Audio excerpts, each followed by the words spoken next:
Hello, welcome to a VO's Journey. Today we're going to be talking about the setup for your studio, some options that you can use in order to set up a good quality sounding place for not a lot of money. It's Tuesday, and I hope that I'm recovering perfectly fine and I'm running around and doing hop, skip, and cartwheels. I doubt that. But I'm excited to be bringing this to you because it's very passionate to me, setting up a home studio.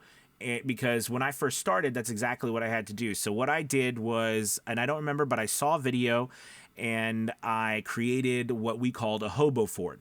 So what that was packing blankets, PVC pipe, and plastic vice grips. Okay, and basically I got elbows. I cut with a handsaw the PVC pipe to a 4x6 by, I think it was 6 feet high, and I got packing blankets that covered everything over the top, on the sides, and then I got plastic clips that I just clipped on them that I could take them on and off to make sure that the blankets held in place.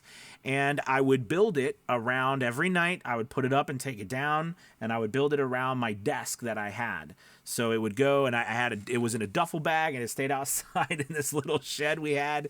And so every night about 10 p.m., I would go out there, grab my duffel bag, bring it in after everybody was in bed, put it up, record, and then about 2 or 3 in the morning, I would take it down, put it back in the duffel bag, put it back out there, go to bed, get up in about 3 hours, and got up at 6 and went to work and did it all over again.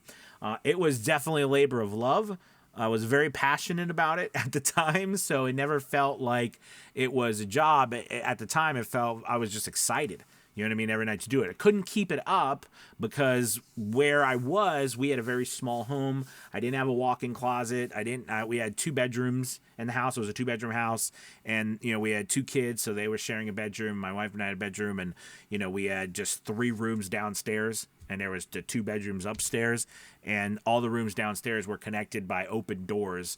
And there was there wasn't a space just to keep it up. You know what I mean? The flow, you couldn't do it. So anyways, the point is that I built that, and it worked very well. It was inexpensive. It cost me it only cost me a couple dollars because my mom had given me some gift cards for my birthday. And so I had, and packing blankets. And yeah, so I was able to put that together for next to nothing. Now, as time went on, and I want to give you some advice about this, I learned that one set of blankets is not enough. Okay, at the time, I had one set of blankets for a while, and I still could never figure out why my audio sounded that way. I thought it was treated. But the reality is one set of blankets like that thin, even packing blankets, which are a little bit thicker, but they're not super thick. So your sound is going to go through them, and you're still going to get reverb, especially if you were in a room. Like I was in a room with wooden floors, nothing really on the walls, very square room. So, I mean, it was very echoey, right? A lot of play off the walls. So what I realized later on is then I started putting 2 sets of blankets over it. Okay, and I'm like, oh, that's good. Well, that wasn't enough. So then towards the end, there's a jet flying overhead here.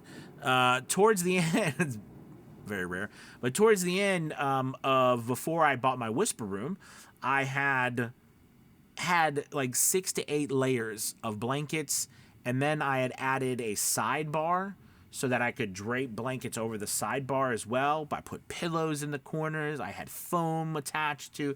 There was so much in this booth, old clothes shoved down, everything, that at the end I could keep the back open and it still sounded incredible in there.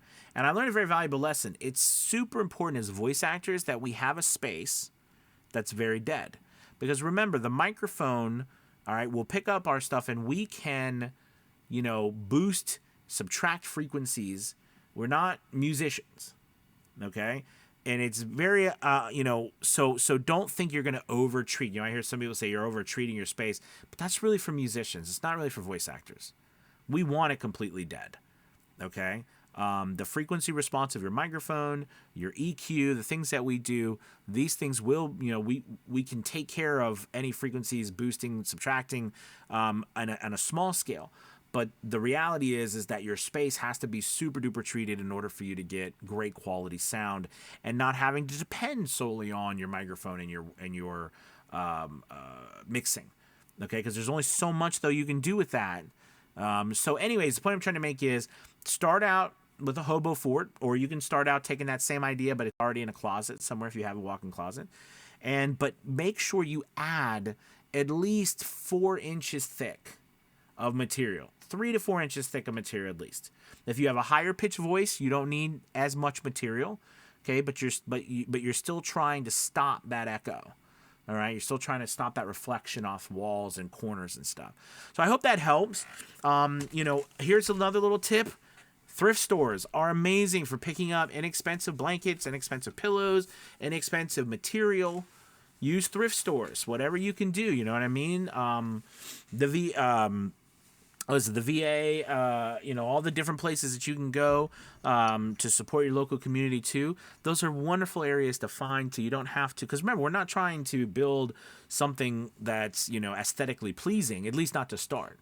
I didn't really care for a while until I started doing videos. Then I started to care what it looked like. Even though there's stuff back there right now because, we've been pushing the house around and doing stuff because of the surgery.